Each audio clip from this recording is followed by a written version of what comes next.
नमस्कार, 4 PM दिल्ली देख रहे हैं आप और मैं हूं आपके साथ शाहीन खान। महाराष्ट्र के एनसीपी नेता बाबा सिद्दीकी की हत्या के बाद से पूरे देश में राजनीति गर्मा गई है।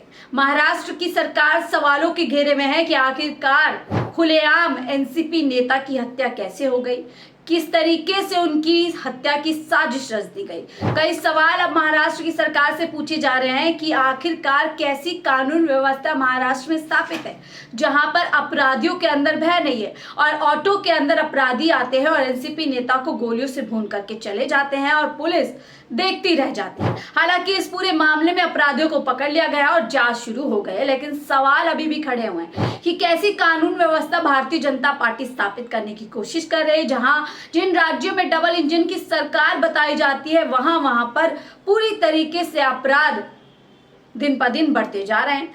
मामले इतने ज्यादा देखने को आ रहे हैं कि वही लोग बार बार किसी ना किसी अपराध को अंजाम देते हैं जिन्होंने पहले अपराध किया हो।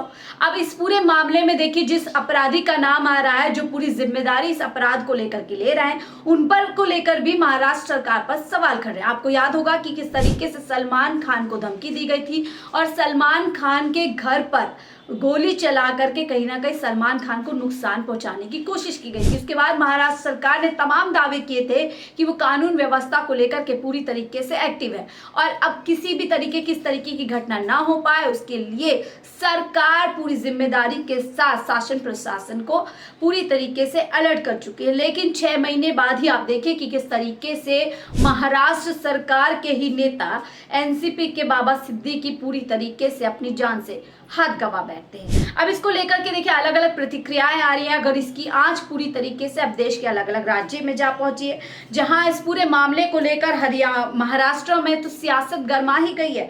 इस मामले को लेकर के अब अलग अलग राज्यों से भी प्रतिक्रियाएं आ रही है। बात इतनी ज्यादा आगे बढ़ चुकी है कि पप्पू यादव तो यहाँ तक कह रहे हैं, सरकार के ऊपर कई सवाल उठा रहे हैं और सवाल उठने भी चाहिए कि किस बात की देश के अंदर डबल इंजन सरकार की बात भारतीय जनता पार्टी राज्य की सरकारों में करती है। जब इतनी ही कानून व्यवस्था को लेकर के बीजेपी सतर्क है तो फिर महाराष्ट्र में इतना बड़ा अपराध कैसे हो जाता है, ये सवाल अपने आप में खड़ा है। तो देखिए, पप्पू यादव साफ तौर पर कह रहे हैं ये देश है या हिजड़ों की फौज, एक अपराधी जेल में बैठ चुनौती दे लोगों को मार रहा है, सब मूक दर्शक बने हैं।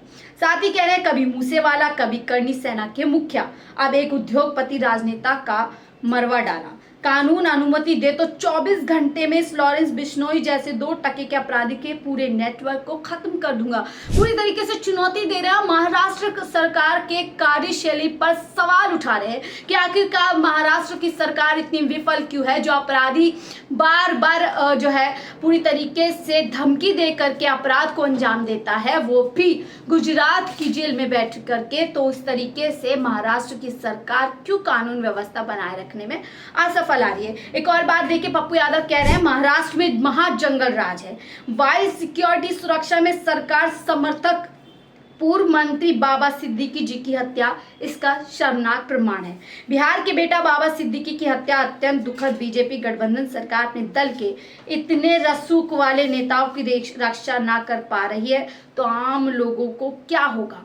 आम लोगों की सुरक्षा को लेकर के अब सवाल उठ रहे हैं, जिनके पास आपको बता दें 15 दिन पहले बताया जा रहा है कि बाबा सिद्दीकी को धमकी दी थी और उसके बाद से ही उनकी सिक्योरिटी वाई सिक्योरिटी में बदल दी गई थी और उसके बावजूद इतनी बड़ी घटना हो जाती है जिसमें बाबा सिद्दीकी के प्राण चले जाते हैं। अब देखिए, इस पूरे मामले की आंच जो है दिल्ली तक पहुंच गई है। दिल्ली के पूर्व मुख्यमंत्री और आम आदमी पार्टी के राष्ट्रीय संयोजक पूरी तरीके से हमलावर नजर आ रहे हैं। साफ तौर पर पहले ही देखा जा रहा है कि दिल्ली के अंदर कानून व्यवस्था को लेकर के वो बीजेपी एलजी जैसे कहते हैं उनको बार बार घेरते रहते हैं। पिछले दिनों मैंने ही आपको बताया था कि कैसे कानून व्यवस्था को लेकर के दिल्ली के अंदर एलजी पूरी तरीके से घिरते हुए नजर आ रहे। कई सवाल उठ रहे क्योंकि दिल्ली के अंदर जो कानून व्यवस्था है वो केंद्र सरकार के अंदर है और केंद्र सरकार के ही एलजी दिल्ली के अंदर बैठे हुए हैं। अब साफ तौर पर मैं कह रहे हैं यहाँ पर अरविंद केजरीवाल मुंबई में सरेआम एनसीपी नेता की गोली मारकर हत्या की वारदात से न केवल महाराष्ट्र बल्कि देश भर के लोग खौफजदा हैं। इन्होंने दिल्ली में भी कमाबोश यही माहौल बना रखा है। ये लोग पूरे देश में गैंगस्टर राज लाना चाहते हैं। जनता को अब इनके खिलाफ खड़ा ही होना होगा।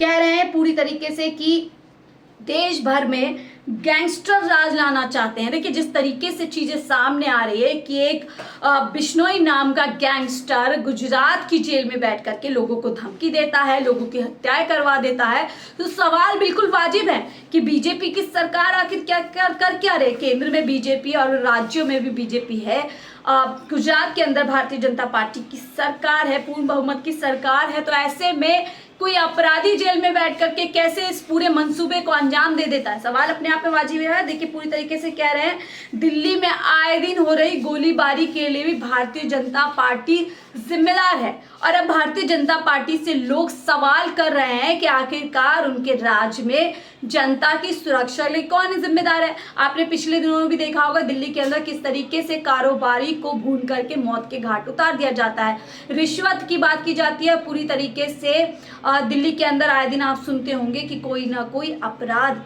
जो है घटता ही रहता है। सवाल बड़े गंभीर है क्योंकि भारतीय जनता पार्टी जब अन्य राज्यों में इस तरीके के अपराध होते हैं तो बढ़ चढ़ करके जंगल राज की बात करती है। जब अब आज भारतीय जनता पार्टी शासित राज्यों में इस तरीके की घटनाएं हो रही हैं तो आखिरकार जवाबदेही कौन होगा। और जब महाराष्ट्र में विधानसभा चुनाव होने वाले हैं उससे ठीक पहले इस घटना के पीछे आखिर क्या साजिश है, किस मंशा के साथ इस घटना को जो है अंजाम दिया गया। अब देखिए इस घटना की पूरी जो अब एक कह सकते हैं जो लकीर है बॉलीवुड तक जा रही है। साफ तौर पर धमकी देके हत्या कर देते हैं और उसके बाद अपराधी इतने ज्यादा जो है अब कह सकते हैं कि डर से दूर है कि अभी भी धमकी दे रहे हैं। पूरी तरीके से यहाँ पर बोला गया है कि यदि कोई सलमान खान के साथ दोस्ती करेगा तो उसको इसी तरीके से अपनी जान से हाथ धोना पड़ेगा। अब सवाल ये उठता है कि इतने सारे राज्यों की सरकारें आखिर क्या कर रही हैं। अगर हम बात करें जो गैंगस्टर सामने आए वो हरियाणा से सामने आया, मुंबई से सामने आए, उत्तर प्रदेश से सामने आए। अगर जानकारी के हिसाब से हम बताएं तो क्या इन राज्यों के अंदर भारतीय जनता पार्टी की सरकार पूरी तरीके से नाकामयाब है कानून व्यवस्था बनाए रखने में, अपराध को खत्म करने में। उत्तर प्रदेश में तो कहा जाता है कि अब पूरी तरीके से जो अपराध है वो खत्म हो चुका है, गैंगस्टर खत्म हो चुका है। और अगर हम बात करें हरियाणा की तो वहां पर भी पिछले 10 साल से बीजेपी की सरकार है। तो सवाल तो अपने आप में वाजिब है, लेकिन बड़ा सवाल यहाँ पर ये भी उठता है कि अब जब विधानसभा चुनाव दिल्ली के अंदर भी है, विधानसभा चुनाव महाराष्ट्र में भी है, आगे पीछे चुनाव होने हैं, तो इन घटनाओं का असर क्या सरकार के खिलाफ होगा या फिर सरकार को इन घटनाओं का फायदा मिलेगा, अपने आप में एक बड़ा सवाल है। बहरहाल आप कानून व्यवस्था को लेकर के क्या कुछ सोचते हैं। जो देश में इस समय कानून व्यवस्था पूरी तरीके से स्थापित कर दी गई है, जो अपराधी उनको भय नहीं है, एक के बाद एक बड़े अपराधों को अंजाम दिया जाता है, बाकायदा धमकी देकर के अंजाम दिया जाता है। आपकी क्या राय, हमसे जरूर साझा कीजिएगा। साथ ही हमारे चैनल को लाइक शेयर सब्सक्राइब भी कीजिएगा। नमस्कार, 4 PM दिल्ली देख रहे थे आप, मैं थी आपके साथ शाहीन खान।